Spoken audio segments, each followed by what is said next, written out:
j'espère que vous allez bien.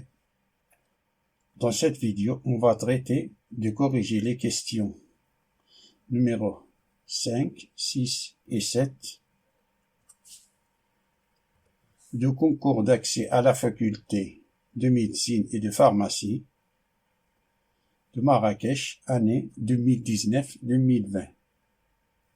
La question numéro 5 nous dit soit grand I qui est égal à l'intégrale entre 0 et 1 de x à la puissance 5 divisé par 2 plus x à la puissance 3 d de x, et k est égal à l'intégrale entre 0 et 1 de 2x au carré divisé par 2 plus x à la puissance 3 d de x, alors I est égal à... On a 5 réponses. 5 réponses possibles. La réponse A, c'est 1 tiers moins racine cubique de 9 sur 3. La réponse B, c'est 1 tiers facteur de logarithme népérien de 9 sur 4 moins 1. La réponse C, racine cubique de 9 sur 4 moins 1. La réponse D, 1 moins logarithme népérien de racine cubique de 9 sur 4.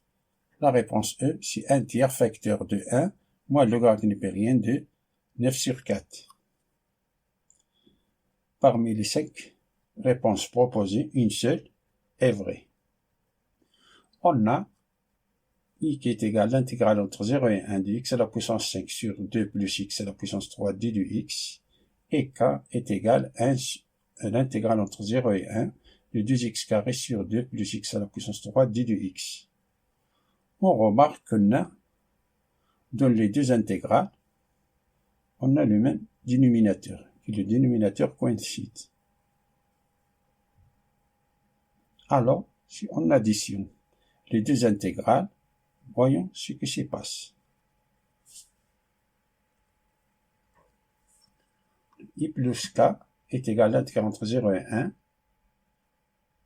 Ici, si on additionne deux intégrales où leurs bornes inférieures et supérieures sont égaux, on a le droit d'additionner ce qu'on a à l'intérieur des intégrales. Ça, c'est l'intégrale entre 0 et 1 de x à la puissance 5 sur 2 plus x à la puissance 3 plus 2x à la puissance 2 sur 2 plus x à la puissance 3 d de x.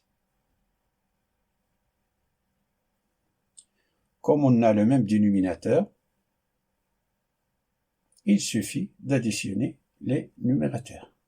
Ça est égal à l'intégrale entre 0 et 1 de 2x carré plus x à la puissance 5 divisé par 2 plus x à la puissance 3 d de x. On remarque ici, si on factorise le numérateur par x carré, on a x carré facteur de 2 plus x à la puissance 3 divisé par 2 plus x à la puissance 3. Alors, on peut simplifier ces deux termes. 2 plus x à la puissance 3 divisé par 2 plus x à la puissance 3. Ça est égal à l'intégrale entre 0 et 1 de x carré d de x. C'est une intégration directe qui est égale à 1 tiers x à la puissance 3 crochet entre 0 et 1, qui est égal, on remplace par 1. C'est 1 tiers. Lorsqu'on remplace par 0, c'est 0. C'est-à-dire 1 tiers moins 0, qui est égal à 1 tiers.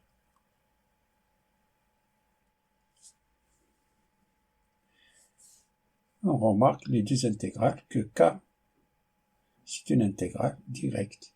Car si on remarque, si on dérive le dénominateur, ça nous donne 3x carré. Alors il faut seulement faire apparaître ici le nombre 3. Alors on a k qui est égal à l'intégrale entre 0 et 1 de 2x carré sur 2 plus x à la puissance 3 d de x est égal 2 tiers l'intégrale entre 0 et 1 de 3x carré, car on a 2 tiers fois 3x carré, c'est 2x carré.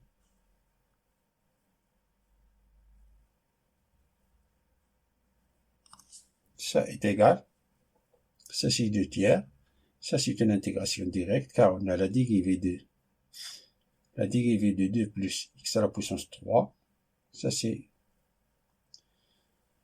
le logarithme népérien de la valeur absolue de 2 plus x à la puissance 3. La dérivée c'est 1 sur f de x fois f' de x, c'est la dérivée. La dérivée du logarithme népérien de 2 plus x à la puissance 3, ça nous donne, c'est 1 sur f de x, c'est-à-dire 1 sur 2 plus x à la puissance 3, fois la dérivée de 2 plus 2 plus x à la puissance 3, la dérivée de 2 c'est 0, la dérivée de x à la puissance 3 c'est 3, x carré.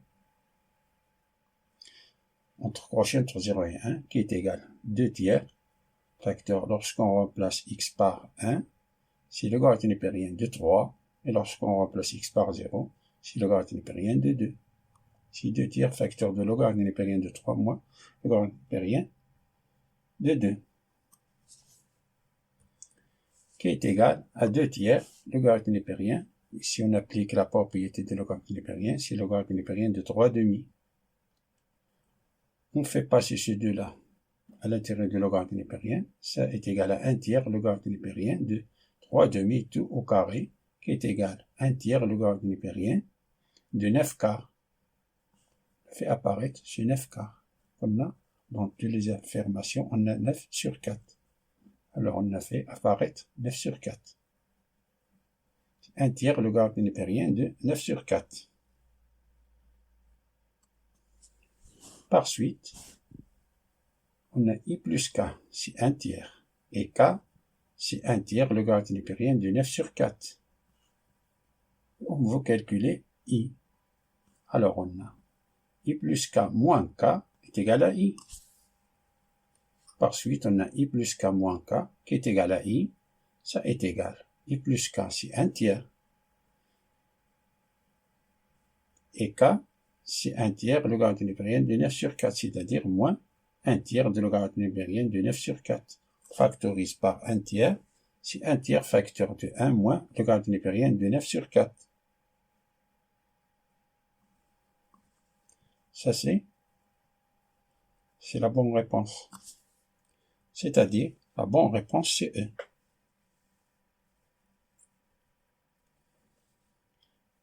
Et la question numéro 6 nous dit l'ensemble des solutions de l'équation E à la puissance 1 sur x facteur de E à la puissance 1 sur x moins 7 est égal à moins 12 et on a 5 réponses. La réponse A c'est 0, la réponse B c'est l'ensemble logarithme népérien de 3, logarithme népérien de 4, la réponse C c'est exponentielle 3, exponentielle 4, la réponse D c'est 1 sur logarithme népérien de 3, 1 sur logarithme népérien de 4, la réponse E c'est moins logarithme népérien de 3 et moins logarithme népérien de 4. Parmi les 5 réponses proposées, une seule est vraie. On a l'équation exponentielle de 1 sur x facteur de 1 à 1 sur x moins 7 est égal à moins 12, qu'on va noter par grand I. On pose que t est égal à l'exponentielle de 1 sur x. Or, i est équivaut à t facteur t moins 7 qui est égal à moins 12. Ce que veut dire, on développe ça, c'est t au carré moins 7t, 7t, sous moins 12 là, on le fait passer à l'autre côté de l'égalité, c'est-à-dire plus 12 est égal à 0. Ça, c'est une équation du second degré. Alors, le discriminant, delta, est égal p au carré, c'est-à-dire moins 7 au carré, moins 4, a fois c, a c'est 1, c c'est 12. Moins 4 fois 1 fois 12, c'est-à-dire 49, moins 48 qui est égal à 1. Par suite, t est égal à moins b, c'est-à-dire moins 7, plus ou moins racine de delta, c'est-à-dire racine de 1, divisé par 2 fois 1, 2 fois 1. Ça c'est 7 plus ou moins 1 divisé par 2. Ça est égal. 7 plus 1, c'est 8, 8 divisé par 2, c'est 4. Et 7 moins 1, c'est 6, 6 divisé par 2, c'est 3. Ça est égal à 4 ou à 3. C'est-à-dire t est égal à 4, t est égal à 3. On sait que si t est égal à 4, alors exponentielle de 1 sur x est égal à 4. Ce qui veut dire que le logarithme népérien fait entrer le logarithme népérien. C'est une égalité, car les deux sont positifs. Alors le logarithme népérien de l'exponentielle de 1 sur x est égal au logarithme népérien de 4. Ce qui veut dire que 1 sur x est égal au logarithme népérien de 4. Ce qui veut dire que x est égal à 1 sur le logarithme népérien de 4. C'est évident. Si t est égal à 3, alors exponentielle de 1 sur x est égal à 3. Ce Ce qui veut dire que le logarithme népérien de l'exponentielle de 1 sur x est égal au logarithme népérien de 3. Ce qui veut dire que 1 sur x est égal au logarithme népérien de 3. C'est-à-dire l'inverse de x, c'est 1 sur le logarithme népérien de 3.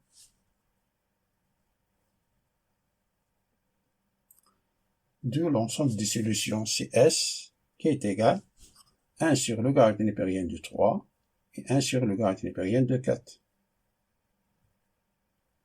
C'est-à-dire la bonne réponse c'est D. Passons à la question numéro 7.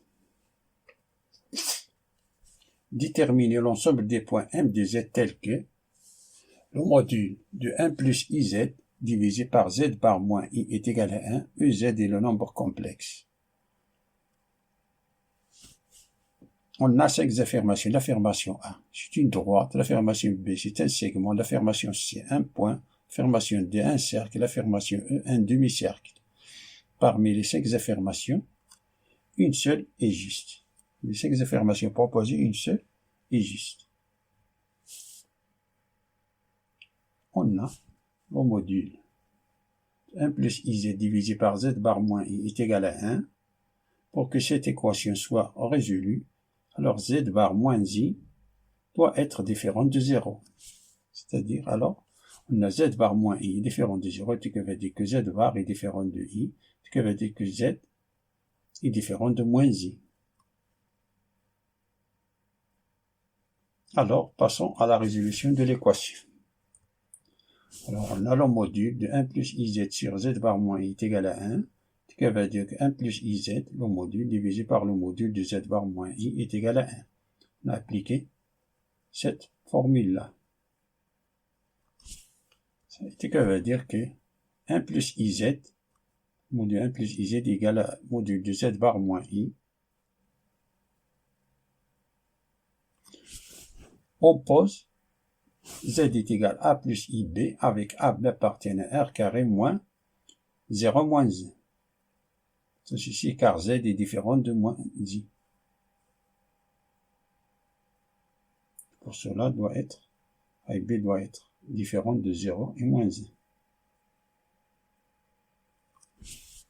On a 1 plus IZ est égal à 1 plus I. Facteur Z c'est A plus IB qui est égal à 1. I fois IB c'est moins B plus IA. Et Z bar moins I c'est A moins IB moins I qui est égal à A plus I facteur de moins B moins 1. Donc, au module de 1 plus IZ est égal au module de Z bar moins I. Ce que veut dire, ça c'est la racine de 1 moins B au carré. 1 plus IZ, c'est 1 plus I, A plus IB, c'est-à-dire 1 moins B au carré plus A au carré. Z bar moins I, c'est A plus I moins B moins 1, c'est-à-dire A au carré plus moins B moins 1 tout au carré. Simplifie les racines, ce qui veut dire que 1 moins B au carré plus A au carré est égal à A au carré plus moins B moins 1 tout au carré. Ce qui veut dire que 1 moins B au carré est égal, les A au carré peut simplifier A au carré. On a ici, on factorise par moins 1, moins 1 facteur de B plus 1. Et moins 1 au carré, c'est 1. C'est-à-dire, on a 1 moins B au carré est égal à B plus 1 au carré. Ce qui veut dire que 1 plus B au carré moins 2B est égal à 1 plus B au carré plus 2B. 1 simplifie avec 1, B au carré avec B au carré. Alors, on a, ça qui veut dire qu'on a 4B est égal à 0, ça qui veut dire que B est égal à 0. Par suite, Z est de la forme A plus I fois 0. C'est-à-dire que Z est un réel pur. C'est-à-dire qu'il appartient à l'axe des réels. Donc l'ensemble des solutions, c'est l'axe des abscisses. C'est-à-dire la droite EX. La bonne réponse, c'est A. J'espère que vous avez apprécié cette vidéo. Merci et à bientôt.